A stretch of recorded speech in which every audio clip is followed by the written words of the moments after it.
green plants prepare their own food by photosynthesis. Hence, they are known as autotrophs. Photosynthesis is a physiochemical process in which light is used to prepare food. Hence, it is evident that photosynthesis is the basis of food for all life on Earth, and it is the process that releases oxygen to the Earth.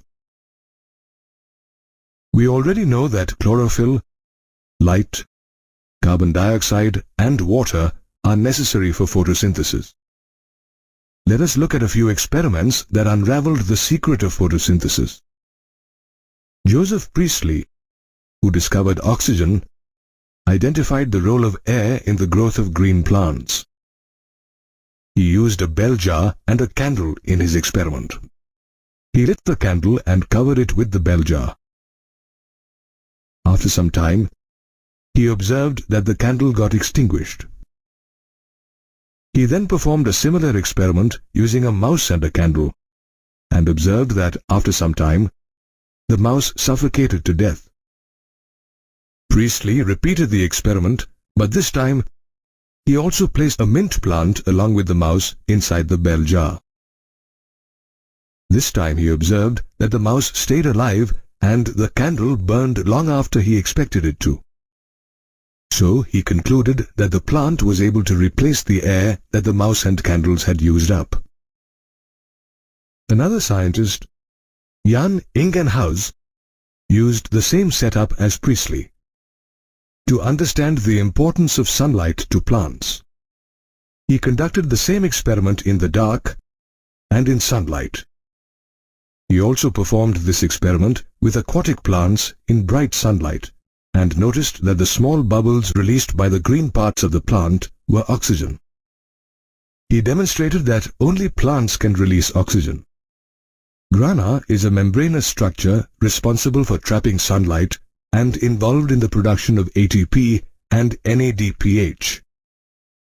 This is called light reaction.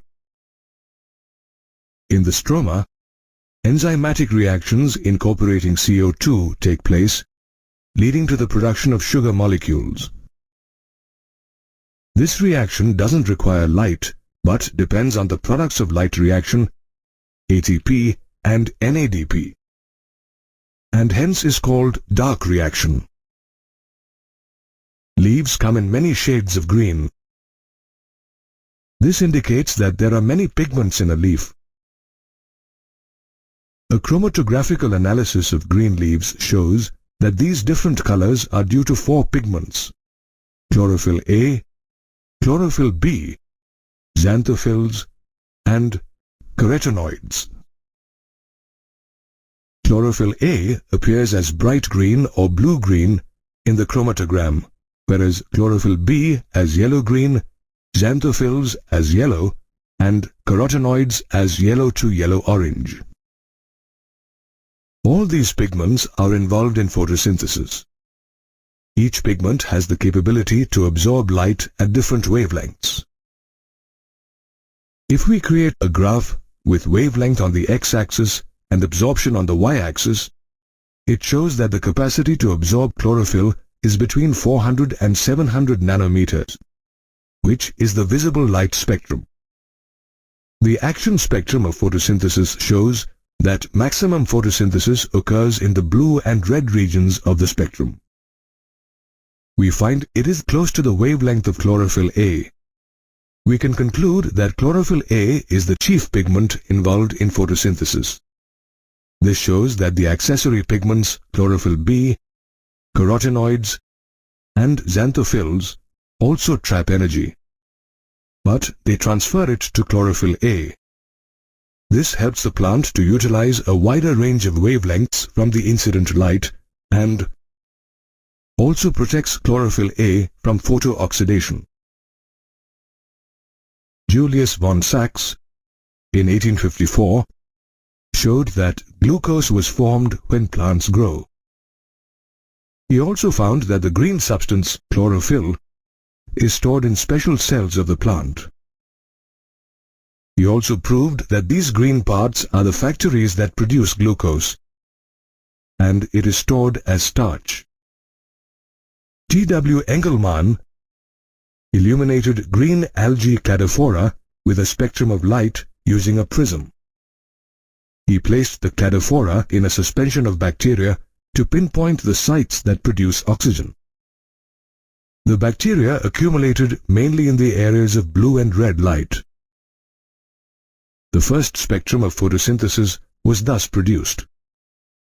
By the middle of the 19th century, the empirical equation for photosynthesis was derived.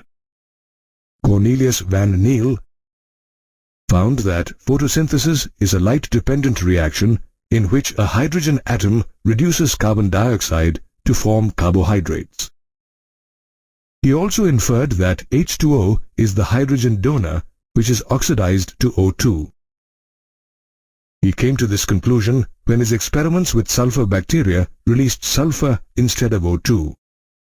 In that case, H2S was the donor and not water. This was later proved by radioisotopic techniques. This is how the final equation of photosynthesis was derived. Photosynthesis takes place in the chlorophyll pigments of the green leaves and stem. In the mesophyll cells, they align themselves near the walls to obtain maximum sunlight. The chloroplast consists of grana, stroma lamellae, and fluid stroma. Light reactions take place during the first stage of photosynthesis. During this stage, light energy is converted into chemical energy in the form of ATP and NADPH, and hence it is also called the photochemical phase. It takes place in the thylakoid membranes of the chloroplast and includes photosynthetic pigments arranged into two light-harvesting complexes within photosystem 1 and photosystem 2. Light harvesting systems, or LHCs, also called antennas, are made up of many pigment molecules except a single molecule of chlorophyll A. These pigment molecules are bound to proteins and absorb different wavelengths of light and help increase the efficiency of photosynthesis. The single chlorophyll A molecule forms the reaction center in PS1 as P700 and in PS2 as P680, symbolizing the absorption maxima of chlorophyll in these centers. Light reaction consists of the following four stages: light absorption, water splitting, release of oxygen, and formation of high-energy intermediates ATP and NADPH. In the light absorption stage, the chlorophyll A in PS2 absorbs the 680 nm wavelength of red light. This causes excitation of electrons, thereby attaining high energy levels. These electrons are picked up by an electron acceptor, which transfers them to the electron transport system. The electron transport system consists of cytochromes. The movement of electrons is downhill in terms of lower redox potential. The electrons from PS2 are passed on to PS1 through the electron transport system. Simultaneously, electrons of the PS1 reaction center are excited by absorbing red light of wavelength 700 nm. These are transferred to another acceptor molecule with greater redox potential. These electrons move downhill to a molecule of energy-rich NADP+, thereby reducing it to NADPH, forming a Z scheme. In water splitting, water is split into H+, oxygen atom, and electrons. The electrons that were removed from PS2 are replaced by electrons formed due to the splitting of water. The electrons needed to replace those removed from PS1 are provided by the excited electrons of PS2 through the electron transport system. Water splitting complex is associated with PS2. The process of synthesizing high-energy compounds like ATP by cells in the chloroplast and mitochondria is called phosphorylation.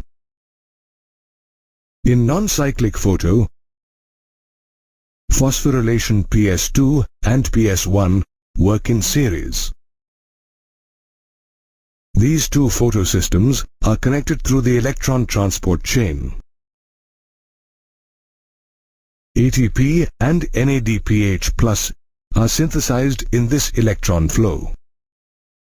The cyclic flow of electrons occurs in the stroma lamellae membrane, where only PS1 is functional. This is because the lamellae membrane lacks both PS2 and the NADP reductase enzyme. The excited electrons do not pass on to NADP+, but are cycled back to the PS1 complex through the electron transport system. This cyclic flow results in the synthesis of ATP only. Cyclic photophosphorylation also occurs when only light of wavelengths beyond 680 nm are available for excitation. The chemiosmotic hypothesis explains the mechanism of ATP synthesis. ATP synthesis is linked to the development of the proton gradient across the membrane. The proton accumulates towards the inside of the thylakoid membrane in the lumen. Let's discuss the steps that help develop the proton gradient along the membrane. Water splitting takes place on the inner side of the membrane, producing protons or hydrogen ions that accumulate within the lumen of the thylakoid. The movement of electrons to photosystems enables the movement of protons across the membrane. This is because the primary electron acceptor located towards the outer side of the membrane transfers its electron to H carrier. Thus, a proton gets removed from the stroma while transporting an electron. When this molecule passes its electron to the electron carrier on the inner side of the membrane, the proton is released into the inner side of the membrane. The NADP reductase enzyme is located on the stroma side. The electrons that come from the acceptor of the electron of the PS1 and the protons are necessary for the reduction of NADP+. These protons are also removed from the stroma. Thus, protons in the stroma decrease in number, while in the lumen there is an increase of protons. This creates a proton gradient across the thylakoid membrane. The breaking of the proton gradient releases energy. The ATPase enzyme present in the transmembrane channel helps in the breakdown of the proton gradient. The ATPase enzyme consists of two parts. The F0 part embedded in the membrane, forming a transmembrane channel that facilitates the diffusion of protons across the membrane. The F1 portion of ATP synthase protrudes on the outer surface of the thylakoid membrane to the side that faces the stroma. The breakdown of the gradient provides energy to cause conformation change in the F1 particle of the ATPase. This makes the ATPase enzyme synthesize several molecules of ATP. The synthesis of ATP thus requires a membrane, a proton pump, a proton gradient, and the enzyme ATPase. Next, the NADPH and ATP produced by the movement of electrons are used in the Calvin cycle. So far, you learned that light reaction results in the formation of ATP, NADPH, and oxygen molecules. Now let's see how plants utilize these molecules to prepare food through the Calvin cycle. Oxygen released during photosynthesis is released into the atmosphere through stomata present on the leaves. While the ATP and NADPH molecules are used in the synthesis of carbohydrate from carbon dioxide and water. This phase is called the biosynthetic phase, as it involves the production of food. It is also called dark reaction. Dark reaction takes place in the stroma of chloroplast and is not dependent on light. Dark reaction, as its name suggests, does not necessarily take place in the dark, but takes place both in light and dark. Until the products of light reaction, ATP and NADPH, are exhausted. The American scientist Melvin Calvin used radioactive carbon-14 in algal photosynthesis and discovered that the first stable product formed in the biosynthetic pathway is a 3-carbon compound, 3-phosphoglycerate.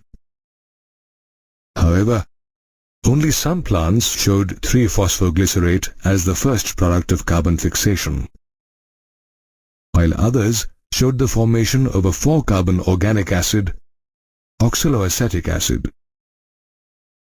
Plants that showed 3-phosphoglycerate as the first product of carbon fixation were called C3 plants, and the pathway was called the C3 pathway. Plants that showed oxaloacetic acid as the first product of carbon fixation were called C4 plants, and the process of carbon fixation was called the C4 pathway. Melvin Calvin, James Bassam, and Andrew Benson worked out all the biochemical reactions of the C3 cycle. The C3 pathway was named after Melvin Calvin as the Calvin cycle. The Calvin cycle has 3 stages: carboxylation, reduction, and regeneration. In carboxylation, a 5-carbon molecule, ribulose 1,5-bisphosphate, accepts a carbon dioxide molecule to form an intermediate 6-carbon molecule, which then splits to form 2 molecules of 3-phosphoglycerate. This reaction is catalyzed by RUBP carboxylase. Ribulose bisphosphate carboxylase also exhibits oxygenation activity.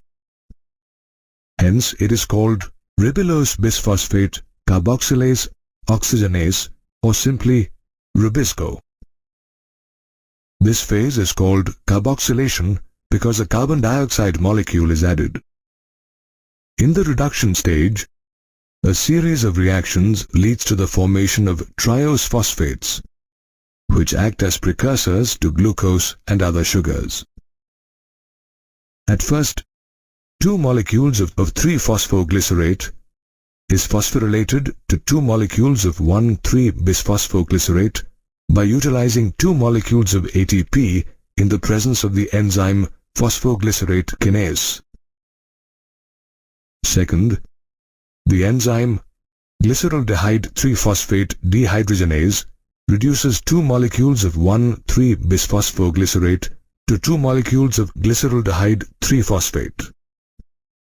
2 molecules of NADPH are used in this reaction. Thus, to fix 1 molecule of carbon dioxide to 2 molecules of glyceraldehyde 3-phosphate, 2 ATP and 2 NADPH are utilized. 6 carbon dioxide molecules are necessary for the formation of 1 glucose molecule. Hence, let's calculate for 6 carbon dioxide molecules. 1 carbon dioxide molecule results in 2 molecules of glyceraldehyde 3-phosphate molecules. Hence, 6 molecules would yield 12 molecules of glyceraldehyde 3-phosphate. Of these 12 molecules, 2 of them are used to make 1 molecule of glucose. The remaining 10 glyceraldehyde 3-phosphate molecules make up a total of 30 carbon atoms. These are involved in the regeneration of 6 molecules of ribulose bisphosphate, a 5-carbon compound, thus balancing the reaction. In the regeneration phase, 1 ATP molecule is utilized to form 1 RuBP. Hence, during the Calvin cycle, 1 carbon dioxide molecule needs 3 ATP molecules and 2 NADPH molecules for fixation.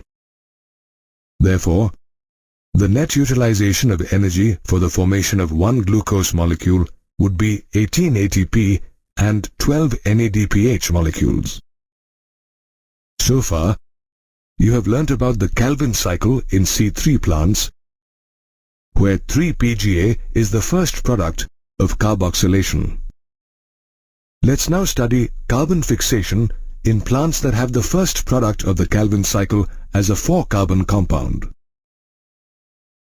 These plants are called C4 plants, and the process of carbon fixation is called the C4 pathway. The C4 pathway was discovered by M.D. Hatch and C.R. Slack in 1966. Hence, it is also called the Hatch and Slack pathway. Carbon fixation in C4 differs from C3 plants, as it has one extra step preceding the C3 Calvin cycle. C4 plants are found in hot and dry areas and are adapted to tolerate high temperatures and can respond to high light intensities. The transverse section of C4 leaves such as maize shows a specialized arrangement of cells around the vascular bundles called the bundle sheath on the inner side. They are closely arranged and are without intercellular spaces. These cells contain many chloroplasts and have thick walls made of suberin, which makes them impervious to gases. The outer side of the vascular bundles contains mesophyll cells with chloroplasts. The large number of chloroplasts in the bundle sheath cells surrounding the vascular bundles makes the vein appear dark green. Leaves whose anatomy shows vascular bundles encircled by bundle sheath cells are called leaves with Kranz anatomy. Kranz is derived from a German word which means halo or wreath. Examples of plants exhibiting Kranz anatomy are maize and sugarcane. In the C4 pathway, carbon dioxide is fixed in the mesophyll cells. The first step is the conversion of pyruvate to phosphoenol pyruvate by utilizing 1 molecule of ATP in the presence of the enzyme pyruvate phosphate dikinase. Phosphoenol pyruvate, a 3-carbon compound, accepts carbon dioxide to form oxaloacetate, a 4-carbon compound. This reaction is catalyzed by phosphoenol pyruvate carboxylase.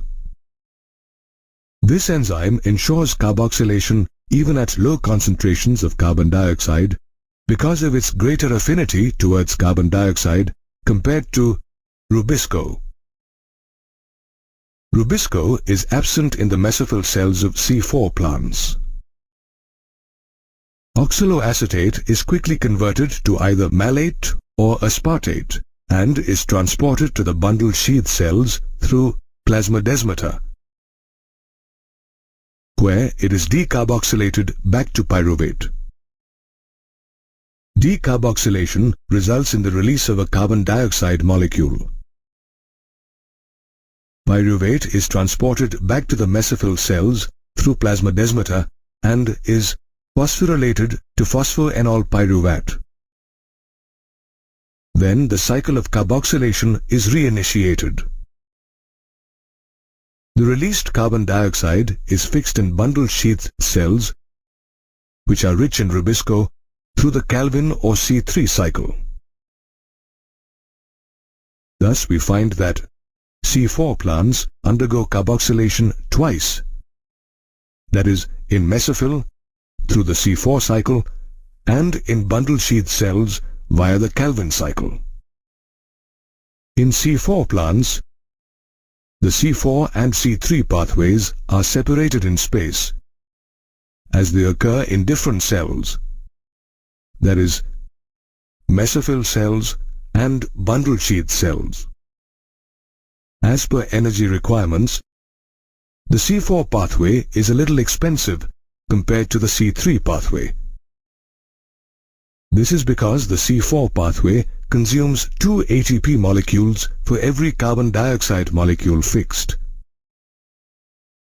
Therefore, fixation of 6 molecules of CO2 requires 12 ATP molecules. When we include the ATPs used in the Calvin cycle to the total ATPs used, the count goes up to 30, which are 12 more than in the C3 pathway. Though the C4 pathway is quite expensive, it is an efficient method of carbon fixation for plants living in hot and dry conditions. Photorespiration is a process that lowers the efficiency of photosynthesis in plants. In this process, ribulose bisphosphate, or RUBP, reacts with oxygen to release carbon dioxide. This happens during the Calvin cycle due to the catalytic activity of RUBP oxygenase. Interestingly, though Rubisco shows greater affinity towards carbon dioxide than oxygen, it can bind with both molecules. However, this binding is determined by the relative concentration of these gases at the enzyme site of the plant cells. Photorespiration occurs in C3 plants because some oxygen is likely to bind with Rubisco during photosynthesis, but C4 plants, with its special leaf anatomy, have evolved to overcome this process. In C3 plants, photorespiration is pronounced especially during dry conditions and in high temperatures when the concentration of carbon dioxide is lowered in the leaf. This is due to its utilization in the Calvin cycle after the closure of stomata to check transpiration. During photorespiration, the active site of Rubisco combines with oxygen and yields 1 molecule of phosphoglycerate and 1 molecule of phosphoglycolate, while with carbon dioxide, it yields 2 molecules of phosphoglycerate. Though phosphoglycerate enters the Calvin cycle and is recycled to form RUBP, phosphoglycolate is removed from the chloroplast. In these plants, oxygen binds with Rubisco during photosynthesis, which results in reduced carbon dioxide fixation. Additionally, this process does not result in the synthesis of sugars nor of ATP or NADPH. However, it utilizes energy in the form of ATP. Photorespiration is thus a wasteful process in C3 plants. However, in C4 plants, photorespiration does not occur due to the special leaf anatomy found in these plants. Moreover, Rubisco is absent in the mesophyll cells of C4 plants.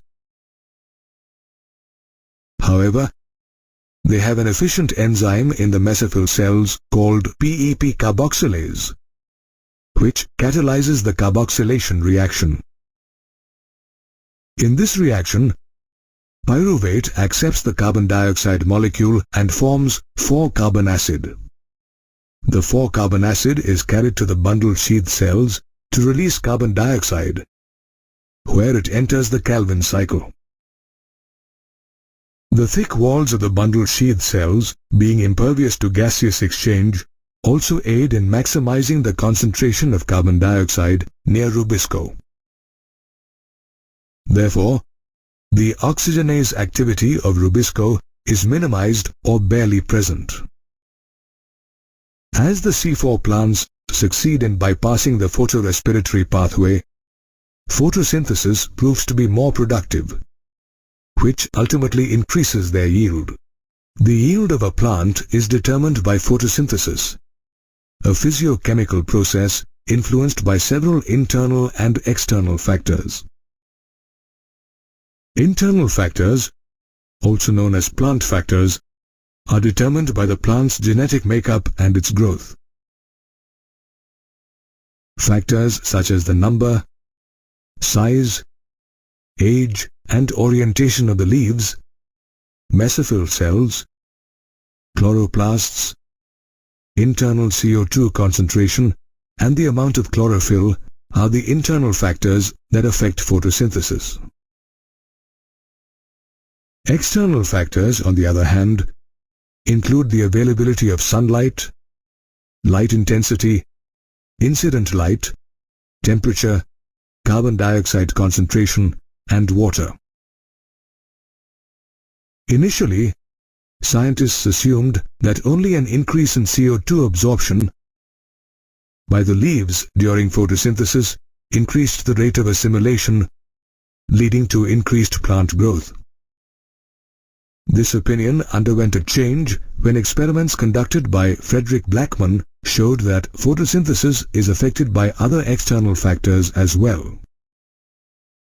In fact, Blackman formulated the law of limiting factors, which states that if a chemical process is affected by more than one factor, then its rate will be determined by the factor which is nearest to its minimal value. It is the factor which directly affects the process if its quantity is changed. In other words, this law means that though photosynthesis is dependent on several factors, the rate at which the process takes place is governed by the factor whose concentration is the lowest. A typical plant, for instance, is capable of utilizing 0.05% of atmospheric CO2 while photosynthesizing at an optimum light intensity. However, if only 0.01% of CO2 is available for the plant, then the rate of photosynthesis is limited by CO2 concentration. Upon increasing the CO2 concentration, the photosynthetic rate also keeps increasing. However, if CO2 concentration is increased beyond 0.05%, the photosynthesis rate remains unaffected because other factors such as light intensity and water become limiting. Similarly, at low light intensity, incident light and the rate of photosynthesis are linearly related, which means an increase in incident light causes a corresponding increase in the photosynthesis rate. However, after reaching the light saturation point, which is normally 10% of full sunlight, the photosynthesis rate does not show any further increase. Did you know that an increase in incident light beyond the saturation point causes a breakdown of chlorophyll, which in turn can drastically reduce the photosynthetic rate in plants? Apart from light, carbon dioxide, whose atmospheric concentration varies between 0.03 and 0.04%, too affects the photosynthetic rate in both C3 and C4 plants. However, under varying light intensity, C3 and C4 plants respond differently to the carbon dioxide concentration. When light intensity is low, an increase in carbon dioxide concentration does not increase the photosynthesis rate in either group of plants. However, at high light intensity, both C3 and C4 plants show an increase in the rate of photosynthesis. However, C4 plants attain saturation at 360 microliters per liter and don't show any further increase in the rate of photosynthesis. C3 plants, on the other hand, show saturation only beyond 450 microliters per liter.